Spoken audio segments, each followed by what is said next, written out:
வணக்கம் நண்பர்களே. நாம் இன்னைக்கு என்ன டாபிக் பார்க்க போகிறோம்னு பார்த்தீங்கன்னா நீதி கட்சி அப்படிங்கிற டாபிக் பார்க்க போகிறோம். ரொம்ப ரொம்ப முக்கியமான டாபிக் அப்படின்னு பார்த்தீங்கன்னா நீதி கட்சி அப்படின்னு சொல்லி சொன்னாங்க. ஏன் நீதி கட்சி ரொம்ப முக்கியமான டாபிக் அப்படின்னு சொல்லி சொல்கிறோம்னா, இப்போ உள்ள திராவிட கட்சிகள் ஏடிஎம்கே, டிஎம்கே, தேமுதிக போன்ற முக்கியமான கட்சிகள் அனைத்துக்குமே பேஸ் எங்கே இருக்குது அப்படின்னா இந்த நீதி கட்சி தான் இருக்குது அப்படின்னு சொன்னாங்க. அதனால தான் நீதி கட்சியிலேருந்து கட்டாயமாக ஒரு கொஸ்டின்ஸ் கேட்டுக்கிட்டே இருக்காங்க. சரிங்களா? இப்போ நடந்து முடிந்த குரூப் 1, குரூப் 2 கொஸ்டின்ஸ்லாம் பார்த்தீங்கன்னா நீதி கட்சியை பற்றி கட்டாயமாக ஒரு கொஸ்டின்ஸ் இருக்குது. சரிங்களா? இப்போ நீதி கட்சி அப்படிங்கிற டாபிக் தான் நம்ம இன்னைக்கு பார்க்க போகிறோம்.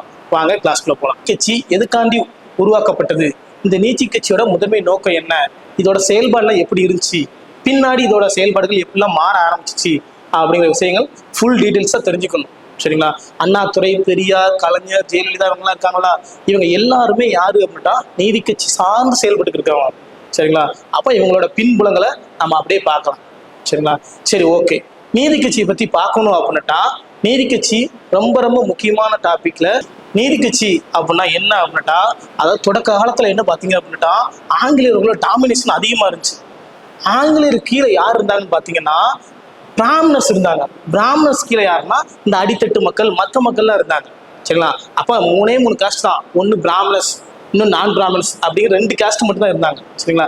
பிராமணர்ஸ், நான் பிராமணர்ஸ் இருந்தாங்க. இப்போ ஆங்கிலேயருக்கு ஏதாவது ஒரு சட்டம், ஒரு திட்டங்கள் ஏதாவது மக்கள்கிட்ட நிறைவேற்றணும் அப்படின்னு பார்த்தீங்கன்னா ஆங்கிலேயர் வந்து யார்கிட்ட கொடுப்பாங்க, பிராமணர்ஸ்கிட்ட கொடுப்பாங்க. பிராமணர்ஸ் வந்து என்ன சொன்னாங்க, நான் பிராமணர்ஸ், பிராமணர் இல்லாதவங்க கொடுப்பாங்க. நான் பிராமணர்ஸ், பிராமணர் இல்லாதவங்களுக்கு ஏதாவது ஒரு தேவைப்பட்டது, இப்போ சாலை வசதி பண்ணணும், லைட்டிங் வசதி பண்ணணும், இந்த மாதிரி விஷயங்கள் ஏதாவது தேவைப்பட்டா யார்கிட்ட போய் சொல்லணும்னா பிராமணர்ஸ்ட சொல்லி, அது மூலியமா யார்கிட்ட போய் சொல்லணும், ஆங்கிலேயர்கிட்ட போய் சொல்லணும். அப்போ நம்ம மக்கள், பிராமணர்ஸ் இல்லாத மக்கள் என்ன பண்ண ஆரம்பிச்சாங்க அப்படின்னுட்டா நமக்கான உரிமையை நம்ம விட்டு கொடுக்குற மாதிரி இருக்கு. நம்மளும் என்ன சொல்றாங்க, அதிக மக்கள் தொகை இருக்கும், ஆனா நமக்கான உரிமைகள் எதுவுமே இல்லை அப்படின்ட்டு என்ன பண்ணிட்டாங்க அப்படின்னுட்டா ஒரு நமக்கான ஒரு சட்டத்தை உருவாக்கணும், சங்கத்தை உருவாக்கி நம்மளோட அழுத்தத்தை என்ன பண்ணணும், ஆங்கிலேயருக்கு கொடுக்கணும், அது மூலியமா நமக்கான திட்டங்களை வகுக்கணும் அப்படிங்கிறதுக்காண்டி ஆரம்பிக்கப்பட்ட ஒரு கட்சி தான் என்ன சொன்னாங்க அப்படின்னுட்டா 1909 அப்படிம்பாங்க. 1909ல மதராஸ் பிராமணர் அங்கா சங்கம் அப்படிம்பாங்க. மதராஸ் பிராமணர் அல்லாத சங்கம் அப்படிமா. சரிங்களா? அப்ப பிராமணர்ஸ் டாமினேஷனை குறைக்கணும். பிராமணரோட டாமினேஷன் குறைச்சிட்டு நம்ம என்ன பண்ணணும், அவங்களுக்கு ஈக்குவலா வரணும். அப்படின்னா நமக்கான மக்களுக்கு நமக்கான ஒரு சங்கம் தேவை அப்படின்னு உருவாக்கப்பட்ட ஒரு சங்கம் தான் என்ன சொன்னாங்கன்னா 1909 உருவாக்கப்பட்ட மதராஸ் பிராமணர் அல்லாத சங்கம் அப்படின்னு சொல்லி சொல்றாங்க. இந்த சங்கம் பின்னால எப்படி மாறுதுன்னு பாத்தீங்கன்னா 1912ல மதராஸ் ஐக்கிய கழகம் அப்படின்னு பேர் மாறுது. இந்த பேரை மாத்தினது யாருன்னு பாத்தீங்கன்னா நடேசனார் என்பவர் தான் என்ன பண்றாரு அப்படின்னுட்டா இந்த பேரை மாத்துறாரு. சரிங்களா? இப்போ மதராஸ் பிராமணர் சங்கம் பின்னால 1912ல மதராஸ் ஐக்கிய கழகம் அப்படின்னு சொல்லி பேரை மாத்துறாரு. பேரை மாத்திடுறது யாருன்னா நடேசனார் அப்படின்னு சொல்லி பேரை மாத்துறாரு. பின்னால இதோட பேரை அப்படியே மாறுது. எப்படி மாறுது அப்படின்னா மதராஸ் திராவிடர் கழகம் அப்படின்னு சொல்லி பேரை மாறுது. சரிங்களா? அப்போ மதராஸ் ஐக்கிய கழகத்திலிருந்து மதராஸ் திராவிட கழகம் பெயர் மாற்றம் செய்யப்பட்டது. சரியா? பெயரை மாற்றம் செஞ்சுட்டு அதுக்கப்புறம் செயல்பாடுல என்ன சொல்றது, ஆங்கிலேயர்கள் நோக்கி செயல்பட ஆரம்பிக்கு. எங்களுக்கான திட்டங்களை வகுத்து கொடுங்க, எங்க மக்கள் என்ன சொன்னா கஷ்டப்பட்டுக்கிட்டு இருக்காங்க, அப்ப எங்களுக்கான திட்டங்களை வகுத்து கொடுங்க அப்படின்னு சொல்லி இந்த கழகம் ஆரம்பிக்குது. இந்த வார்த்தைகளை பார்த்தீங்களா, திராவிடம் சொல்றீங்களா? இப்ப கூட மு.க. ஸ்டாலின் அவர்கள் என்ன பண்றாரு, திராவிட ஆட்சி நடக்குது அப்படின்னு அடிக்கடி வார்த்தைகள் மென்ஷன் பண்ணிக்கிட்டே இருப்பாரு. பாத்தீங்களா? இப்ப திராவிடர் ஆட்சி அப்படின்னாட்டா ஆக்சுவலா நிறைய நம்மளோட முன்னோர்கள் என்ன சொல்றாங்க அப்படின்னாட்டா திராவிடம் அப்படிங்கிற ஒரு வார்த்தையே எங்க இருந்து வந்துச்சு அப்படின்ட்டா தமிழ் என்ற வார்த்தையில இருந்தா திராவிடம் என்ற ஒரு வார்த்தையே வந்துச்சு அப்படின்னு சொல்லி நம்ம முன்னோர்கள் சொல்றாங்க. சரிங்களா? அப்போ இந்த திராவிடம் என்ற வார்த்தையை முதலில் உருவாக்கியவர் சரியா யாரு அப்படின்ட்டா குமரில்லா பட்டர் அப்படிமா. சரியா? திராவிடம் என்ற வார்த்தையை உருவாக்கியவர், அதாவது திராவிடம் என்ற வார்த்தையை உச்சரித்தவர் அப்படிமா. முதலில் உச்சரித்தவர் யாரு அப்படின்ட்டா இந்த குமரில்லா பட்டர் அப்படிமா. சரிங்களா? பின்னால இந்த திராவிடம்ங்கிற வார்த்தைய பயன்பாட்டுக்கு கொண்டு வந்தவர் பயன்பாட்டுக்கு கொண்டு வந்தவர் யாரு அப்படின்னா,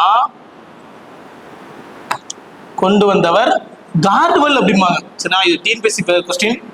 கார்டுவெல் இவர் தான் என்ன பண்றாரு அப்படின்னா, திராவிடம்ங்கிற வார்த்தைய பயன்பாட்டுக்கு கொண்டு வந்தவர். சரிங்களா, ரொம்ப ரொம்ப முக்கியமான ஆள் யாரு அப்படின்னா இந்த கார்டுவெல் அப்படிங்கிறவர் தான். இந்த கார்டுவெல் என்ன எழுதுறாரு அப்படின்னா, ஒரு நூல் எழுதுறாரு.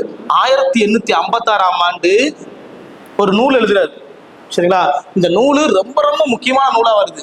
சரியா, அப்ப தென்னிந்திய மொழிகளின் ஒப்பிலக்கணம், தென்னிந்திய மொழிகளின் ஒப்பிலக்கணம், ஒப்பிலக்கணம்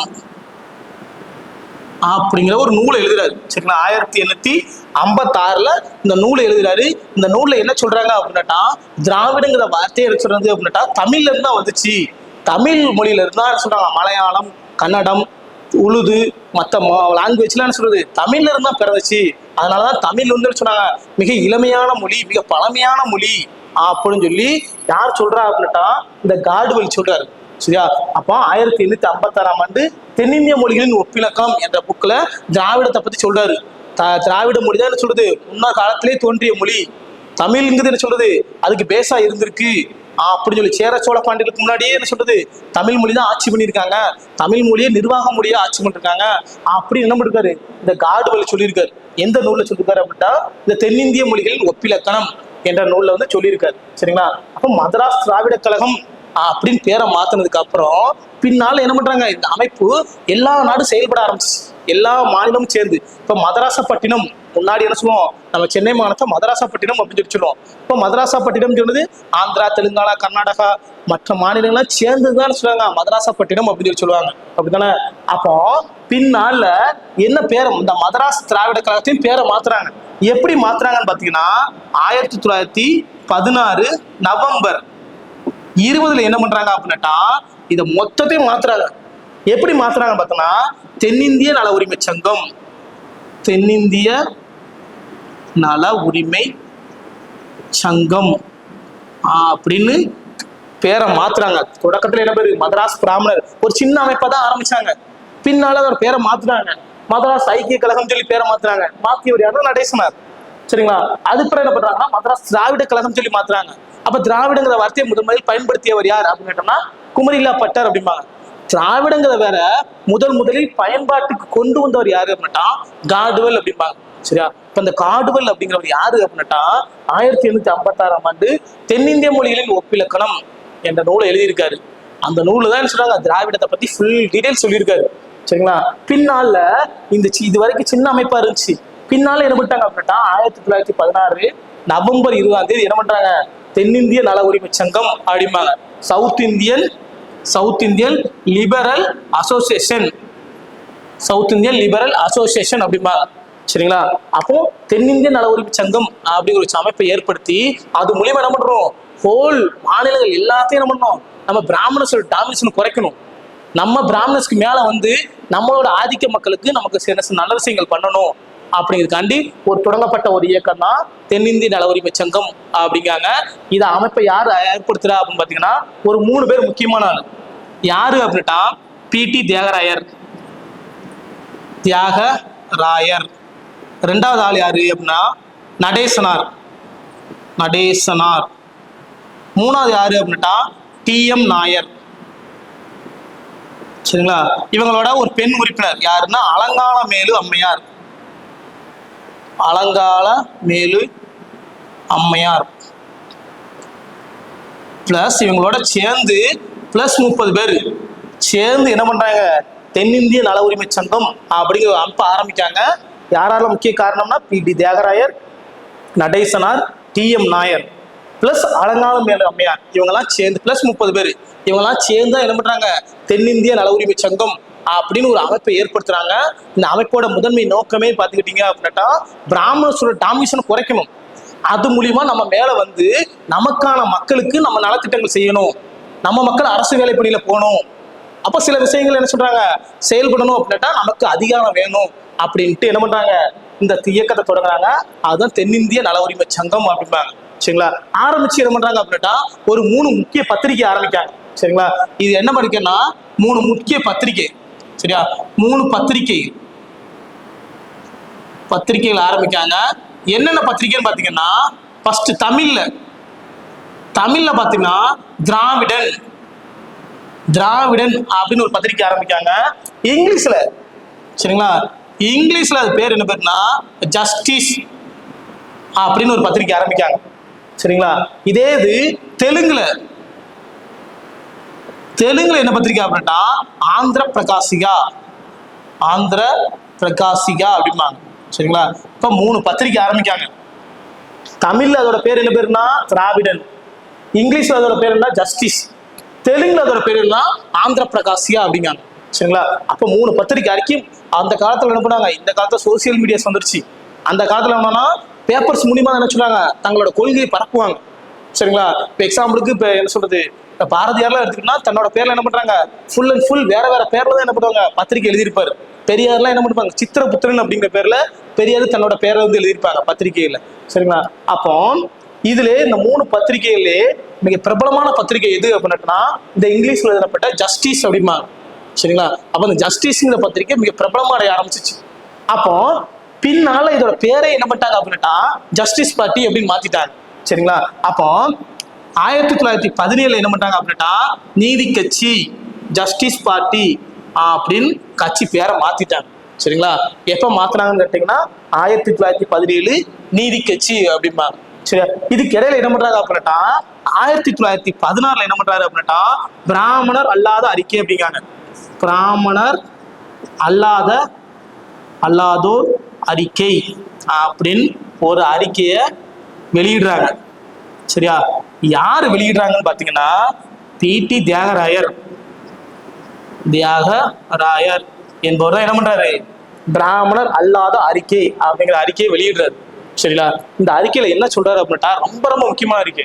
பிராமணர் அறிக்கையில என்ன சொல்றாரு அப்படின்னா, அதாவது சென்னை மாகாணம் மதராஸ் மாகாணத்தில் 4.5 கோடி மக்கள் இருக்கும். 4 கோடியே 1/2 லட்சம் மக்கள் தொகை இருக்கும். அதுல 4 கோடி யார் இருக்காங்கன்னா பிராமணர்ஸ் அல்லாதவங்க இருக்கும். வெறும் 1/2 கோடி தான் யார் இருக்காங்கன்னா பிராமணர்ஸ் இருக்காங்க. ஆனா முக்கியமான வேலை வாய்ப்புகள் எல்லாத்துலயுமே யார் இருக்காங்கன்னா பிராமணர்ஸ் தான் இருக்காங்க. எங்களுக்கான அதிகாரம் கிடைக்கல, எங்களுக்கான பிரதிநிதித்துவம் கிடைக்கல அப்படின்னு என்ன பண்றாரு இந்த பி.டி. தியாகராயர் இந்த பிராமணர் அல்லாத அறிக்கையில சொல்லிட்டு இன்னொரு விஷயம் சேர்த்து சொல்றாரு. என்ன விஷயம் சொல்றாரு அப்படின்னா, நாங்கள் ஆங்கில அரசை உண்மையாகவும் விசுவாசமாகவும் நேசிக்கிறோம், ஆழமாகவும் நேசிக்கிறோம். அதனால அடுத்த பிரதிநிதித்துவத்துல எங்களுக்கு என்ன சொல்லுங்க, அதிக பிரதிநிதித்துவம் கொடுங்க அப்படின்னு என்ன பண்றாரு பி.டி. தியாகராயர் அதோட தன்னோட அறிக்கையில சொல்றாரு. சரிங்களா, பின்னால என்ன பண்றாரு நம்மால் நடேசனான்னு சொல்றாரு. பிரதிநிதித்துவம் தரலாட்டா எங்களுக்கு வரி கிடையாது.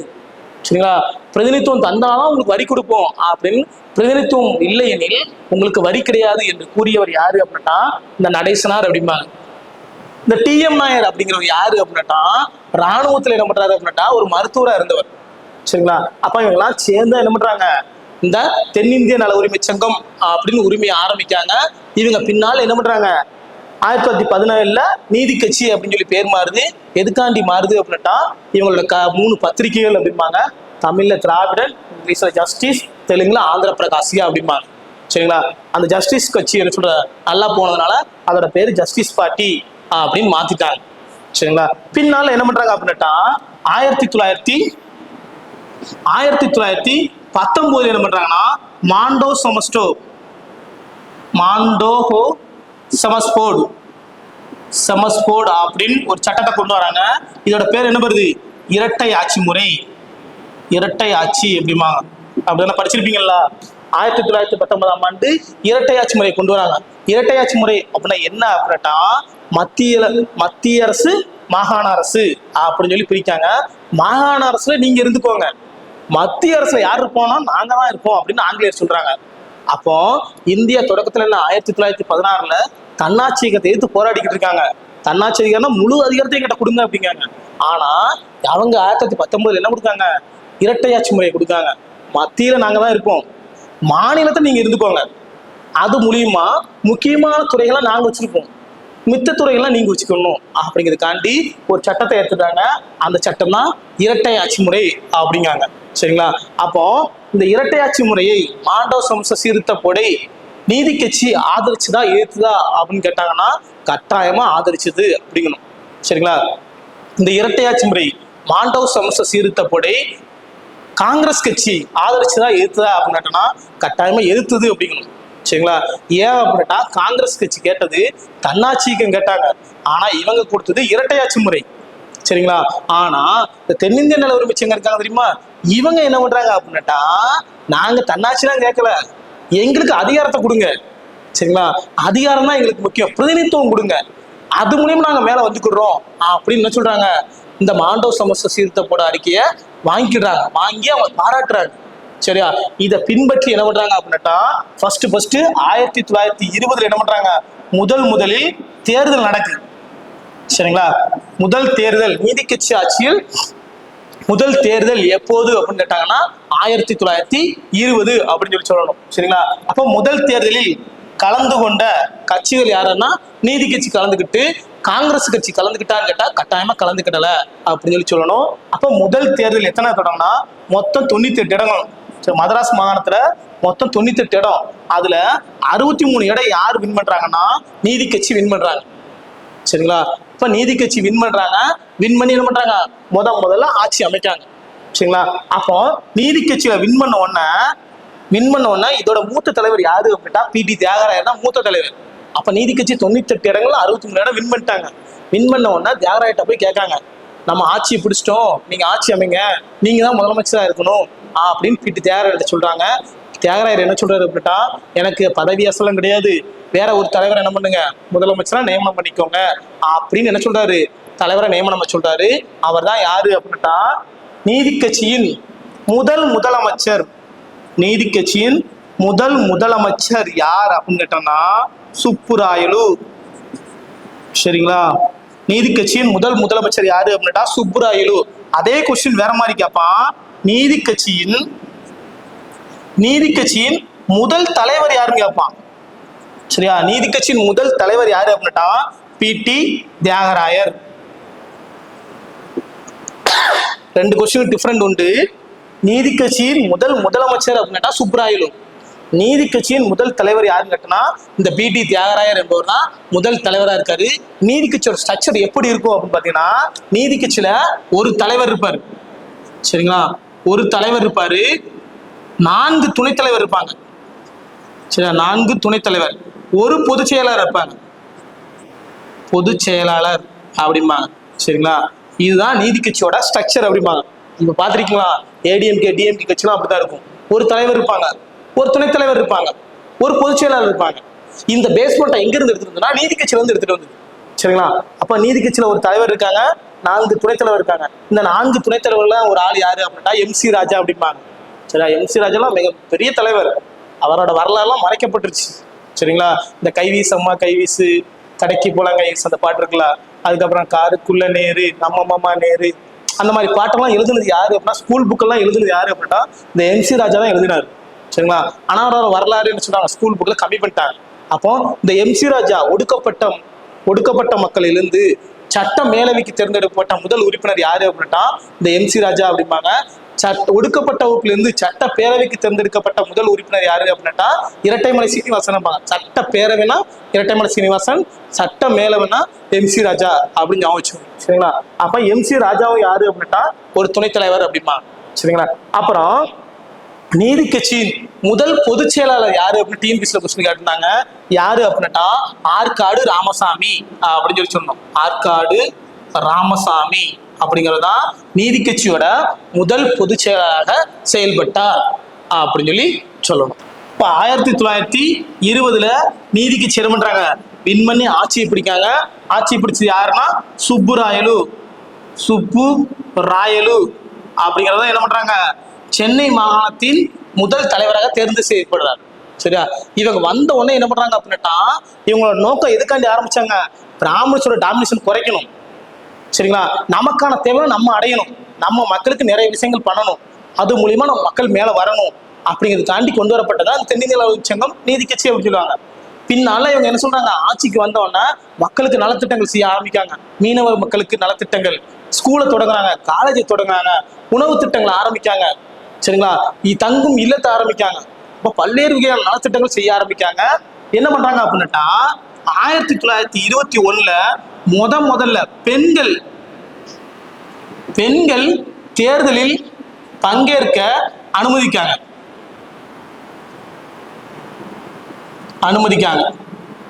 சரி, 1921 பெண்கள் தேர்தலில் முதல்ல அங்கீகரிக்காங்க. உலகத்திலேயே முதலில் பெண்களுக்கு வாக்குரிமை அளித்த நாடு எதுன்னு கேட்டாங்கன்னா ஞாபகம் வச்சுக்கணும், 1893 நியூசிலாந்து இருக்குல்ல, நியூசிலாந்து அப்படிங்கிற நாடு தான் உலகத்திலேயே பெண்களுக்கு என்ன பண்றாங்க முதலாக வாக்குரிமை அளிக்கப்பட்ட நாடு. சரிங்களா? நம்ம எப்ப கொடுக்கோம் அப்படின்னா 1921 நீதி கட்சி ஆட்சியில் முதல் பெண்களுக்கு 1921 என்ன சொன்னாங்க வாக்குரிமை அளிக்காங்க. சரிங்களா? பின்னால என்ன பண்றாங்க அப்படின்னா இவங்க 2 பிரதிநிதித்துவத்தை கொண்டு வராங்க. சரிங்களா? 1921 1922 ஆகஸ்ட் 15, இது செப்டம்பர் 16. சரிங்களா? ஆகஸ்ட் 15 அதுக்கு செப்டம்பர் 16 அப்படி யோசிச்சுக்கோங்க. சரிங்களா? அப்ப 2 பிரதிநிதித்துவத்தை கொண்டு வராங்க. சரியா? இந்த 2 பிரதிநிதித்துவம் எதுக்கு அப்படின்னா மக்கள்ல எல்லாருமே அரசு ஊழியரா மாத்தணும். சரிங்களா? 100 ரூபாய் சம்பளம் வாங்கும் பணியாக இருந்தால் 75% மக்கள் அதனை அடையும் வரை 7 ஆண்டுகள் இந்த திட்டம் அமலில் இருக்கும் அப்படின்னு என்ன சொல்றாங்க, இந்த சட்டத்தை கொண்டு வராங்க. சரிங்களா? இப்ப பிரதிநிதித்துவத்தை கொண்டு வராங்க. இந்த பிரதிநிதித்துவம் தான் என்ன சொல்றது அப்படின்னா 21, 22 பிரதிநிதித்துவம் அப்படின்னு சொல்லி சொல்றாங்க. சரிங்களா? இதுக்கிடையில 1921 என்ன பண்றாரு அப்படின்னா சுப்புராயலு என்ன பண்றாருன்னா இறந்துருக்காரு. சரிங்களா? இறந்ததுக்கு அப்புறம் என்ன பண்றாங்க அப்படின்னா 1921 இருந்து 1923 வரைக்கும் யாருன்னா பனங்கல் ராஜா அப்படிங்கிற என்ன பண்றாரு சென்னை மாகாணத்தின் 2வது முதலமைச்சராக தேர்வு செய்யப்படுறாரு. சரிங்களா? அப்புறம் பாத்தீங்க அப்படின்னா இதுக்கு இடையில 1923 சரிங்களா காங்கிரஸ் இருக்காங்களா, காங்கிரஸ்குள்ள என்ன பண்றாங்க அப்படின்னா 2 டீமா உடைய ஆரம்பிக்கு. சரிங்களா? அப்போ நீதி கட்சி வின் பண்ணி ஆட்சியை பிடிச்சு மக்களுக்கு நலத்திட்டங்களா செய்ய ஆரம்பிக்காங்க. இதை பார்த்தா காங்கிரஸ்க்கு என்ன பண்றாங்க, அவங்களுக்கு சில தலைவர்கள் என்ன பண்றாங்க, நம்மளும் தேர்தல் அரசியல கலந்துக்கணும், மக்களுக்கு நலத்திட்டங்கள் செய்யணும் அப்படின்னா தேர்தலில் கலந்துக்கிட்டு வெற்றி அடைந்து அது மூலியமா நலத்திட்டங்கள் செய்யலாம் அப்படின்னு பிளான் போடுறாங்க. அப்ப காங்கிரஸ்குள்ளே ஒரு டீம் உருவாக ஆரம்பிக்கும். அப்பதான் 1923 காங்கிரஸ் 2ஆ உடையுது. எப்படி உடையுது அப்படின்னா மாற்றம் வேண்டும். சரிங்களா? எங்களுக்கு மாற்றம் வேண்டும் அப்படின்னு ஒரு டீம் உருவாகுது. இன்னொரு டீம் என்ன பண்ணுதுன்னா மாற்றம் வேண்டாம். சரிங்களா? இப்போதைக்கு என்ன சொல்றது, மாற்றம் வேண்டாம், நம்ம கேட்டது என்னது ஃபுல்லா தன்னாட்சியைக்கும் கேட்டோம், அவங்க கொடுத்தது இரட்டையாட்சி முறை, நமக்கு இரட்டையாட்சி முறையெல்லாம் வேண்டாம். சரிங்களா? அப்படின்னு சொல்லி யார் சொல்றா, மாற்றம் வேண்டாம் அப்படின்னு சொல்றாங்க. மாற்றம் வேண்டும்னு சொல்றவங்க என்ன சொல்றாங்க அப்படின்னா இப்படியே இருந்தாலும் வேலைக்காகாது, சட்டமன்ற தேர்தல் நம்மளும் கலந்துக்கிட்டு அது மூலியமா வெற்றி அடைந்து மக்களுக்கு நலத்திட்டங்களை செய்யணும் அப்படின்னு ஒரு டீம் செய்ய ஆரம்பிக்காங்க. சரிங்களா? அப்ப மாற்றம் வேணும்னு சொல்லுது யாரு அப்படின்னா CR தாஸ். சரிங்களா? 2 யாரு அப்படின்னா மோதிலால் நேரு அப்படிங்கிறவங்க 2 பேரும் என்ன சொல்றாங்க, மாற்றம் வேணும் அப்படிங்காங்க. மாற்றம் வேண்டாம்னு சொல்லுது யாரு அப்படின்னா காந்தி. சரிங்களா? சுபாஷ் சந்திர போஸ். இவங்கெல்லாம் என்ன பண்றாங்க, மாற்றம் வேண்டாம், இப்போதைக்கு மாற்றம் வேண்டாம் அப்படிங்காங்க. சரி, மாற்றம் வேண்டும் சொல்றதுல தமிழ்நாட்டு தலைவர் யாரு, இதான் கொஸ்டின். தமிழ்நாட்டு தலைவர் யாரு அப்படின்னா சத்தியமூர்த்தி. சரிங்களா? தமிழ்நாட்டோட மாற்றம் வேணும் அப்படின்னு சொல்ற பிரதிநிதி யாருன்னா சத்தியமூர்த்தி அப்படின்னு சொல்லணும். மாற்றம் வேண்டாம் அப்படிங்கிறது தமிழ்நாட்டு தலைவர் யாரு அப்படின்னா ராஜாஜி. சரிங்களா? அவர் தான் என்ன சொல்றாரு, மாற்றம் வேண்டாம் அப்படிங்கிற தலைவர்.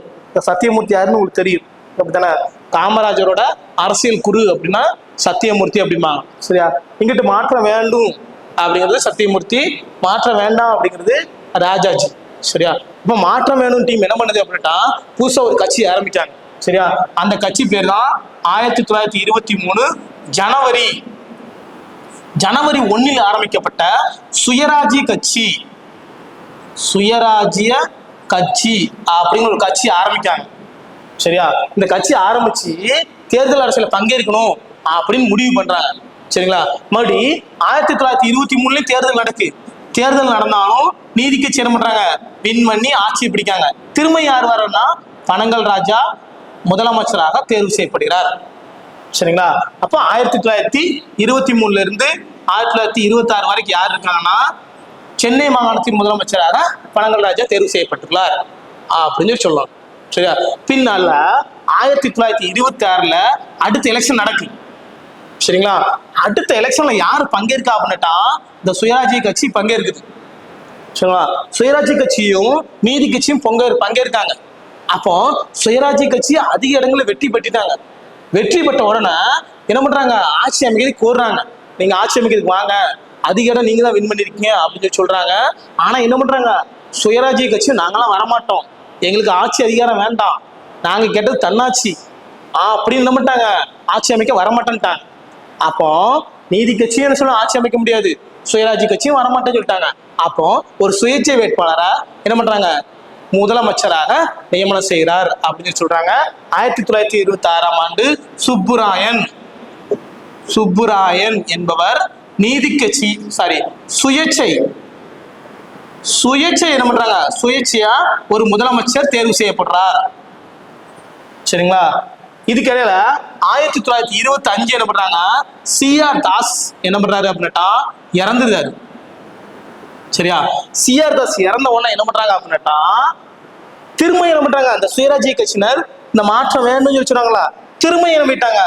மாற்றம் வேண்டும் அப்படின்னு சொல்ல டீம்லாம் மாற்றம் வேண்டாம் அப்படிங்கிற டீம் கூட அப்படியே போய் மெர்ஜ் ஆகிட்டாங்க. திரும்ப என்ன பண்றாங்க? காங்கிரஸ் அப்படியே ஒண்ணு சேர்ந்துட்டு. சரிங்களா? அப்போ ஒரு கொஸ்டின் கேட்டுறாங்க, சுயராஜ்ய கட்சி சட்டமன்றத்திலிருந்து நீக்கப்பட்ட வருடம் எது அப்படின்னு கேட்டோம்னா 1926. சுயராஜ்ய கட்சி சட்டமன்றத்திலிருந்து நீக்கப்பட்ட வருடம் எது அப்படின்னு பார்த்தீங்கன்னா 1926. சரிங்களா? இதுக்கப்புறம் என்ன பண்றாங்கன்னா 1928 சுப்புராயன் அவையில இருந்த ஒருத்தர் இருக்காரு. யாரு அப்படின்னா முத்தையா அப்படிங்கிற ஒருத்தர் இருக்காரு. சரியா? இந்த முத்தையா என்ன பண்றாரு அப்படின்னா கோட்டாமுறை சிஸ்டம் அப்படின்னு சொல்றோமா, கேட்டகரி வைஸா பிரிக்காங்களா, பிசி எம்பிசி எஸ்சி எஸ்டி அப்படின்னு சொல்லி பிரிப்பாங்களா, கோட்டாமுறை சிஸ்டம் அடிப்பாங்க. இந்த கோட்டாமுறை சிஸ்டத்தை கொண்டு வந்தது யாரு அப்படின்னா இந்த முத்தையா முதலியார் அப்படிங்கிறவங்க கொண்டு வராரு. யாரோட அவையில கொண்டு வராரு அப்படின்னா இந்த சுப்புராயன் அப்படிங்கிற அவையில தான் கொண்டு வராரு. சரிங்களா? அதுக்கப்புறம் தான் சொன்னாங்க சிஸ்டம் எல்லாம் மாற ஆரம்பிச்சது. இதுக்கடையில 1930 என்ன நடக்குன்னா திரும்ப எலெக்ஷன் நடக்குது. சரிங்களா? திரும்ப எலெக்ஷன் நடக்கு. 1930 இருந்து 1932 வரைக்கும் யார் இருக்கானா முனுசாமி அப்படிங்கிறத என்ன பண்றாரு? முதலமைச்சரா இருக்காரு. சரிங்களா? நம்ம இப்பதான் பார்ப்போம் எத்தனை வருடத்துக்கு ஒரு முறை தேர்தல் அப்படின்னு பார்த்தீங்கன்னா 5 வருடத்துக்கு ஒரு முறை தேர்தல் நடக்குது. ஆனா அந்த காலத்துல நீதி கட்சி வச்சுலாம் 3 வருஷத்துக்கு ஒரு டைம் தேர்தல் நடக்கும். சரிங்களா? அப்ப இவர் தான் என்ன பண்றாரு? முனுசாமி அப்படிங்கிறது 1930 இருந்து 32 வரைக்கும் இருக்காரு.